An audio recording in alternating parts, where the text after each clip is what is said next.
আসসালামু আলাইকুম। কি অবস্থা সবার? সকালে উঠেই দেখি নাস্তা সব কিছু রেডি হয়ে গেছে। ছেলেকে কলা দিয়ে পরোটা দিয়েছি, আর ভাবি আমার জন্য ভাজি করেছে, চা করেছে। তো পরোটা, ভাজি আর চা খেয়ে নিলাম।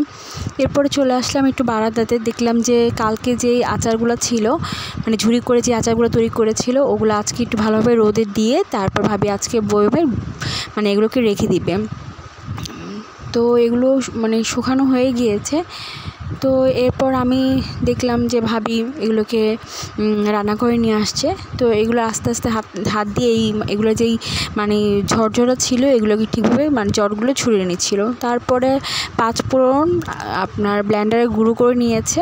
তো এগুলোকে আগে মানে উপর দিয়ে ছিটিয়ে তারপরে আলতোভাবে আর কি এগুলোকে সুন্দরভাবে মানে মেখে নিচ্ছিল, মানে একটার সাথে একটা সুন্দর করে মেখে নিচ্ছিল। তো মানে ভাবি খুব আলতো হাতে কাজগুলো করছিল। তো আমি তার পাশে দাঁড়িয়ে দেখছি।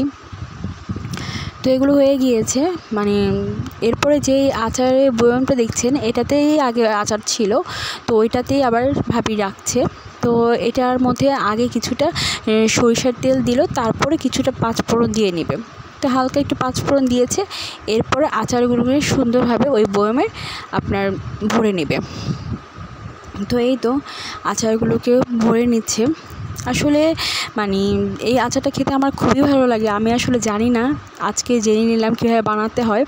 বাট আচারটা আপনার পোলাও দিয়ে, খিচুড়ি দিয়ে, নর্মাল ভাত দিয়েও অনেক ভালো লাগে, মানে খুবই ভালো লাগে আমার কাছে। ভাবির কাছেও খুব ভালো লাগে, আর আমার কাছেও অনেক ভালো লাগে। তো এরপরে সবগুলো বয়ামে ভরা হয়ে গিয়েছে। তারপরে আপনার সামান্য একটু সরিষার তেল দিল, তারপর চামচ দিয়ে ভালোভাবে চেপে মানে যেই জায়গাগুলো খালি ছিল সেটাতে দিয়ে দিচ্ছে। তারপর আবার কিছুটা সরিষার তেল দিয়ে দিবে। তো আজকে হয়তো বা পুরোটা সরিষার তেল দিবে না, আজকে এভাবে রোদে দিয়ে রাখবে, কারণ এটা তো রোদে দিয়ে এটাকে রাখতে হয়, এটা তো আর জাল দেওয়া যায় না। তো কালকে নাকি আরও অনেকগুলো সরিষার তেল দিবে, মানে পুরো বয়ামে সরিষার তেল দিয়ে নেবে। তো এই হয়ে গেল। তো এরপরে দেখি যে ভাবি দুপুরে রান্নাও করে ফেলছে। আমি আজকে ঘুম থেকে উঠে দেখি ভাবি সব রান্না শেষ, আমি আজকে কোনো রান্নায় দেখিই নাই। তো পরে দেখলাম যে আপনার ভুড়ি রান্না করেছিল, তো সেটাকে আবার আপনার একদম ভাজা করে নিচ্ছে। মানে এভাবে ভুড়ি ভাজা করলে আমার খুব ভালো লাগে।